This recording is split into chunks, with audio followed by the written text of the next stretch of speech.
Okay, so I just wanted to walk you all through a few resources that are very useful when we're talking about refactoring. This is the first one. It's super obvious. It's a book called Refactoring. There's an older edition. This is the second edition. And there's a website here, and it talks a little bit about the book. And the interesting thing to note here is the catalog.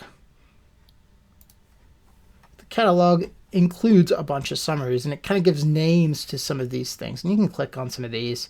So remove dead code. So if there's something that it's never going to get executed, you just delete it.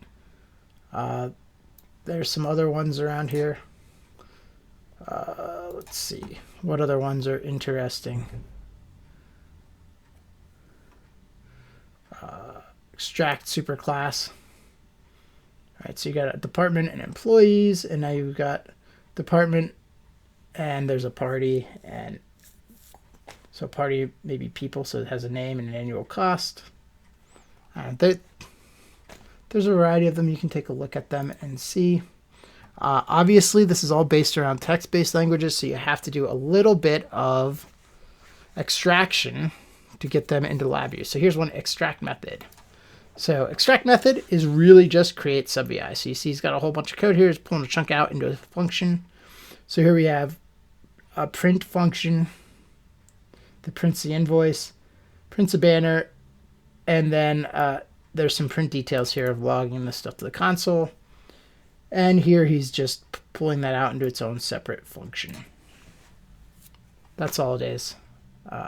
So again, a little translation, but not too bad. Now there is another site, refactoring.guru, that is really good. And it has two sections, a section on refactoring, a section on design patterns, which we'll talk about in a minute. But first, let's talk about refactoring. It's got a bunch of information here. There is a course that you can get. It is Java, C#, PHP.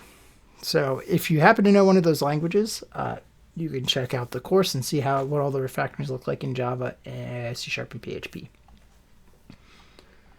But the interesting thing is the catalog.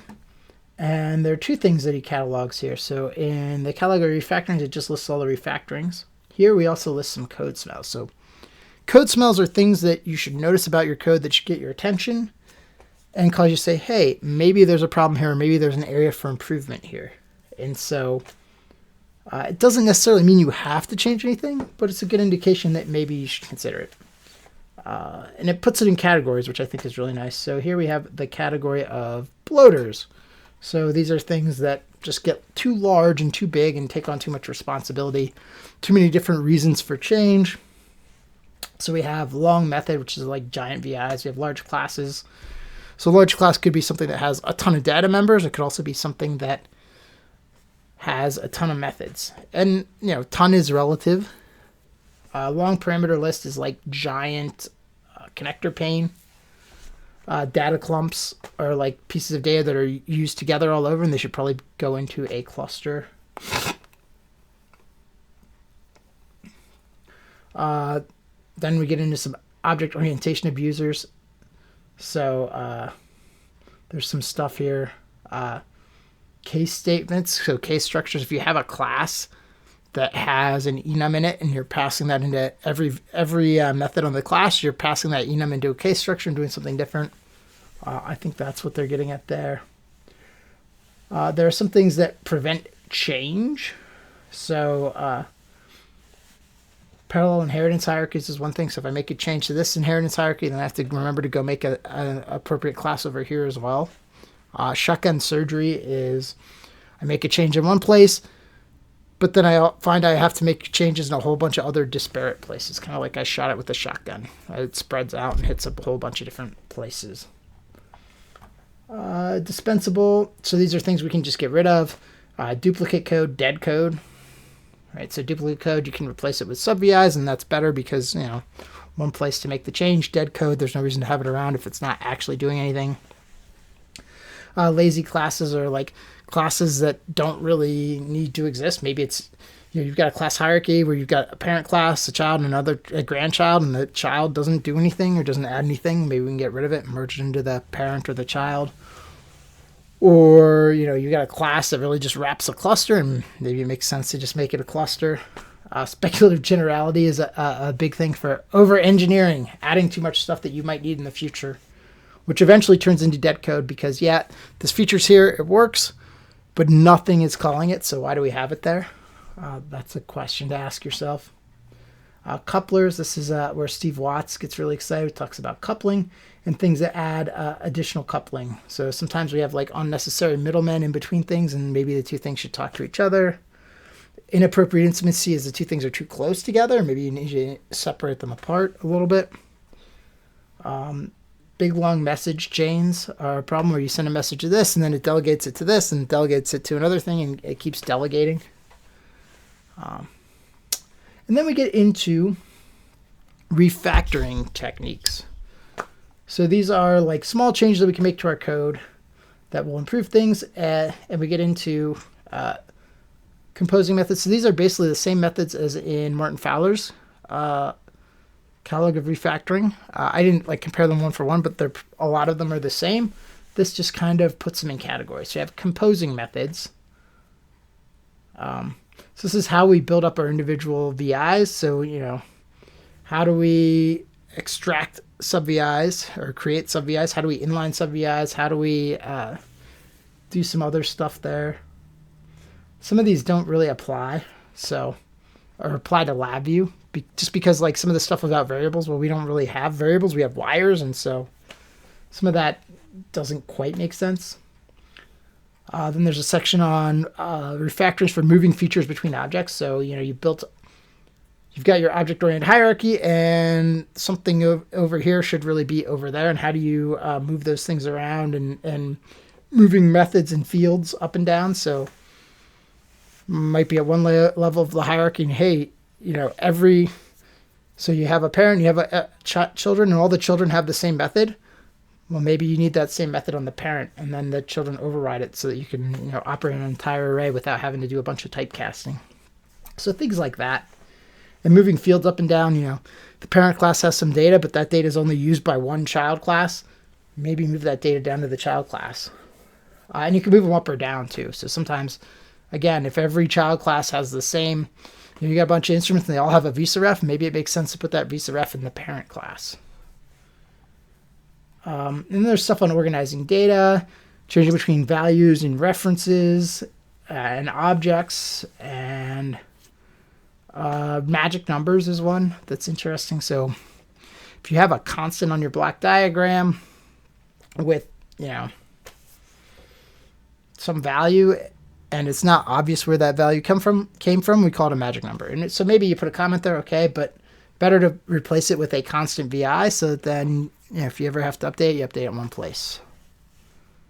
And there's some other stuff here. Simplifying conditional expressions. This is like reducing nesting and complex logic things. Decomposing conditionals and other things like that.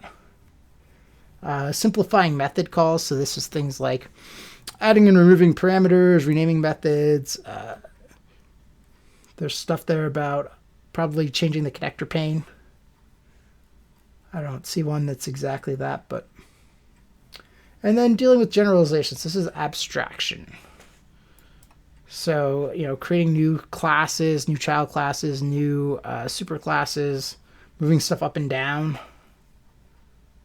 replacing inheritance with delegation, delegation with inheritance. That's the composition versus inheritance debate. And so, these are all different refactorings, and you can just look at one, move method. So method is in class 1 before, and now it's in class 2. And that's the basic idea. But there's a way to do that and not break things.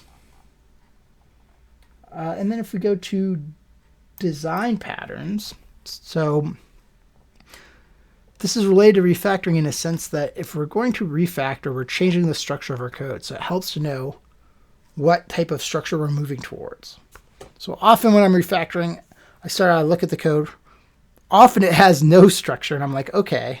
I look at it and I see, well, what's it trying to do? Is there a design pattern that kind of does that? Can I make that code look like the design pattern? And the refactorings are how I get to the design pattern, but the design pattern is kind of the end goal. And so it helps to know what those end goals are and what it should look like. And the key thing here again is the catalog, and it breaks them into creational patterns. Now, these particular design patterns, when we talk about design patterns and the Gang of Four design patterns, which is what these are based on, we're usually talking about objects. So there are different ways to create objects and initialize them and instantiate them. There are different ways to put them together. So the structural patterns are more along the lines of the composition. How do we put them together?